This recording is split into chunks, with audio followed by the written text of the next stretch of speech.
Hello everyone, আসসালামু আলাইকুম। কেমন আছেন আপনারা সবাই? আশা করি সবাই ভালো আছেন। আমি টাঙ্গাইল থেকে বলছি সীমা। আপনারা দেখছেন আপনাদের পছন্দের ইউটিউব চ্যানেল সীমা সংসারে আপনাদের সবাইকে স্বাগতম। আবার হাজির হয়ে গেলাম নতুন আরেকটি এপিসোড নিয়ে। আজকে আমি করে দেখাবো ফুচকা। তো ফুচকাটা আমি ঘরে কীভাবে বানাই সেটাই আপনাদের সাথে শেয়ার করব। ফুচকা এক একজনে এক একভাবে বানান, কিন্তু সবসময় আমি যেভাবে বানাই সেইভাবে আপনাদের সাথে শেয়ার করব। আর এই ফুচকা পাগল মনে হয় সবাই, অনেকেই পছন্দ করেন ফুচকা। তো সবাই হয়তো বাজারে যেয়ে কিনে খান, আর অনেকেই ঘরে বানিয়ে খান। তো আমি যেভাবে ফুচকাটা বানাবো এভাবে যদি আপনারা বানান, আপনাদের ফুচকাটা অনেক ফুলকো ফুলকো হবে। আর বাজারে যে ফুচকাটা খান ঠিক সেই রকমই লাগবে।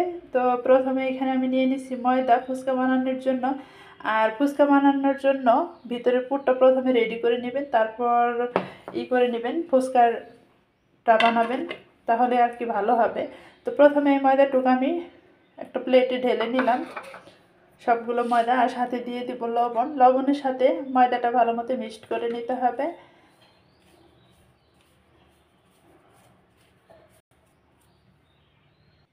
তো ময়দাটা আমি ভালো মতো লবণের সাথে মিক্সড করে নিলাম। এখন কিন্তু এখানে ফুচকার যে বিচিটা থাকে সেটা দিতে পারেন। ফুচকার কিন্তু একটা বিচি আছে, সেগুলা তিলের মতো প্রায় দেখা যায়, সেটা দিতে পারেন। যেহেতু আমি ঘরে সবসময় বানাই যেভাবে সেভাবে বানিয়ে দেখাবো বলে নিছি। তো আমি আজকে ফুচকার বিচিটা ইউজ করতেছি না, আমি সরাসরি ঠান্ডা পানিতে একটা ডো তৈরি করে নেব। আর ডোটা একদম নরমও বানানো যাবে না, একদম পাতলাও বানানো যাবে না। এখানে কিন্তু আমি ময়দাটা মেপে নেই নাই, আমার যতটুক লাগবে আমি ততটুক নিয়ে নিছি। তো এখন এখানে আমি ডোটা রেডি করব। একটু ঠান্ডা পানি দিয়ে ডোটা রেডি করতে হবে, আর যদি গরম পানি দিতে যান ফুচকাটা কিন্তু মুসমুসে হবে না। তো আমার ডোটা রেডি হয়ে গেছে, আর ডোটা এভাবে মাখিয়ে নিছি। একদম কিন্তু মসৃণ হয়েছে, বা একদম পাতলাও হবে না, নরমও হবে না, আবার শক্তও হবে না, এরকম করে করে নিতে হবে। আর যে যার মতো ঘরে বানিয়ে খাবেন তাহলে খাবারের মানটা ভালো থাকবে।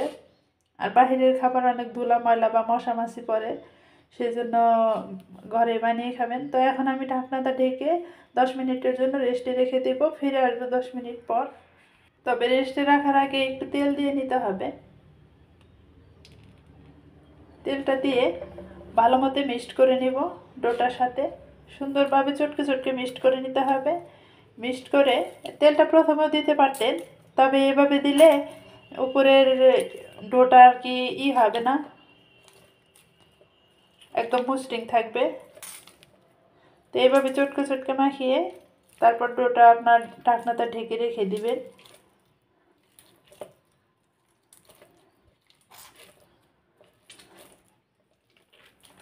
দেখেন সুন্দর উপরের তেলটা লেগে আছে ময়দাতে,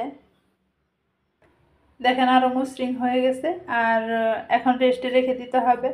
আর যদি প্রথমে আপনারা তেলটা দিতে চান তাহলে ময়দাটার সাথে তেলটা ভালো মতো মিক্সড করে নিতে হবে। আর ময়দাটা যেন মুঠো পাকিয়ে রাখা যায় এরকম করে তেলটা দিয়ে দিয়ে দিতে হবে। তো আমি যতটুকু নিয়ে নিছি, ময়দাটা নিয়ে নিছি, সেই কারণে কিন্তু আমি 1.5 টেবিল চামচ পরিমাণ তেলও দিয়ে নিছি। দিয়ে তারপর মিক্সড করে 10 মিনিট রেস্টে রেখে দেবো।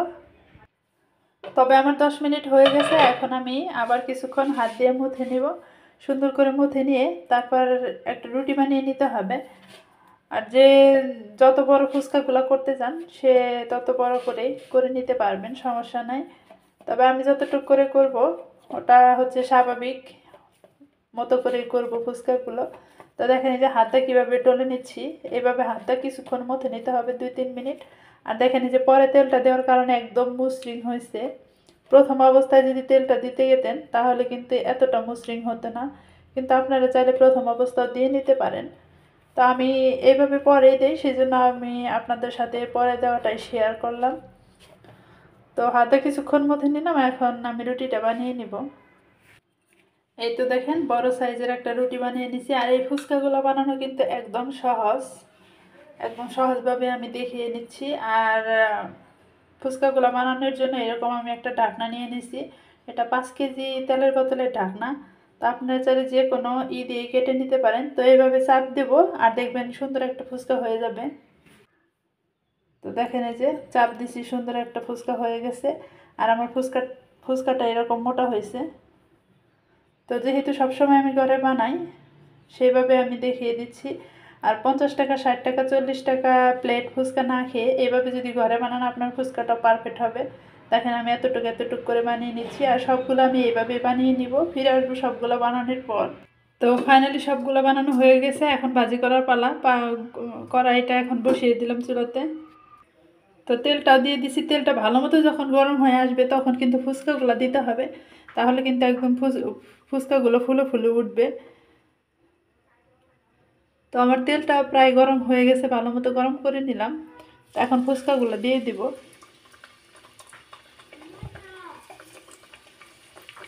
আস্তে ধীরে কাজটা করব, কারণ এখানে যেহেতু তেলটা এখন গরম, সাবধানে করে নিতে হবে। আর একটা একটা করে সবগুলো ফুচকা দিয়ে দিব। দেখেন দিয়ে দেওয়ার সাথে সাথে কিন্তু ভেসে উঠতেছে।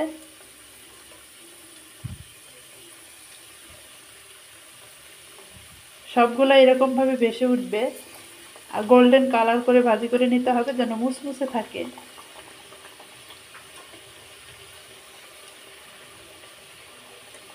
এগুলো কিন্তু সংরক্ষণ করেও রাখা যায়, কিন্তু আমি কখনো সংরক্ষণ করে রাখি নাই, সেই জন্য আপনাদের বললাম না যে এইভাবে সংরক্ষণ করে রাখেন।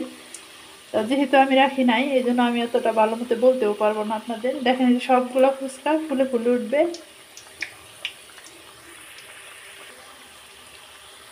তবে ফুচকাগুলো এখন এপিট ওপিট করে গোল্ডেন কালার করে ভাজি করে নেব। দেখেন সবগুলা ফুচকায় কিন্তু একদম দোকানে যে বানায় সেরকম করে ফুলে ফুটে উঠলো। আর এপিট ওপিট করে একটু গোল্ডেন কালার করে ভাজি করে নিতে হবে। এই ফুচকাগুলো বানানোও যেরকম সহজ, আর খেতেও কিন্তু ভালো লাগে। বানাতেও কিন্তু সময় লাগে না, তাড়াতাড়ি হয়ে যায়। একদম সহজ রেসিপি। দেখেন কত সুন্দর একটা কালার চলে এসেছে। আর এখন আমি কিন্তু ফুচকাগুলো নামিয়ে নিব। এরকম গোল্ডেন কালার করে করে ভাজি করে নিতে হবে। আর আমি প্রথমে বলে দিয়েছিলাম যে ফুচকার যে বীজটা তিলের মতো দেখা যায়, সেই ফুচকার বীজটা কিন্তু আপনারা যে কোনো মুদির দোকানেই পাবেন। অনেকে আবার কমেন্ট করতে পারেন যে এই ফুচকার বীজটা কোথায় পাবো, তো সেই জন্য বলে দিলাম যে কোনো মুদির দোকানে যে বলবেন যে ফুচকার যে বীজটা ব্যবহার করে সেই বীজটা দেন। তো দেখেন এই যে আমার এগুলা হয়ে গেছে, এখন আমি চুলা থেকে নামিয়ে নিব আর দ্বিতীয় ব্যাচটা দিয়ে দিব। তো দেখেন এইভাবে আমি উঠিয়ে নিচ্ছি, আর তেলটা ভালো মতো ঝরিয়ে তারপরে উঠিয়ে নিব। তো দেখেন দ্বিতীয় ব্যাচও দিয়ে দিছি, আর দ্বিতীয় ব্যাচও সুন্দরভাবে ফুলে উঠেছে। সবগুলোই কিন্তু এভাবে আমি ভাজি করে নিব, একটু গোল্ডেন কালার করে ভাজি করে নিতে হবে, তাহলে মুসমুসে থাকবে। তো আমার সবগুলো ফুচকা ডান, আর আমি এইভাবে বানিয়ে নিছি। একদম কিন্তু মুসমুসে করে বানিয়ে নিলাম, বানানো সহজ আবার খেতেও ভালো লাগে। তবে 40-50 টাকা, 60 টাকা প্লেট না বাইরে না খেয়ে ঘরে বানিয়ে খান, দেখবেন যে খাবারের মানটাও ভালো থাকবে, খাবারটাও ভালো লাগবে।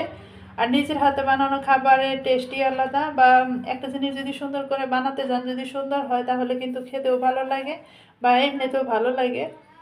তো ভিডিওটা ভালো লাগলে অবশ্যই সাবস্ক্রাইব করবেন, আমার চ্যানেলের সাথেই থাকবেন। আর অবশ্যই কমেন্টের মাধ্যমে বলতে ভুলবেন না যে আমার আজকের ফুচকাটা কীরকম হয়েছে। আর এটা যদি সংরক্ষণ করে রাখতে চান, তাহলে যে দোকানে যেভাবে সংরক্ষণ করে রাখে একদম সুন্দর পলিথিনে ভরে, পলিথিনটা যেন কোনো রকমের ফোঁটা না থাকে, তো সুন্দর করে ভরে তারপর পলিথিনের মুখটা মরিয়ে রেখে দিবে। একদম কিন্তু মুসমুসে হয়েছে। দুই পাটি গোল্ডেন কালার করে ভাজি করে নিছি, এপিট ওপিট গোল্ডেন কালার করে ভাজি করে নিতে হবে। তো একদম সহজ বানানো, আর খুব তাড়াতাড়ি হয়ে গেছে বানানোটা। আজকের মতো এই পর্যন্তই। আসসালামু আলাইকুম, আল্লাহ হাফেজ।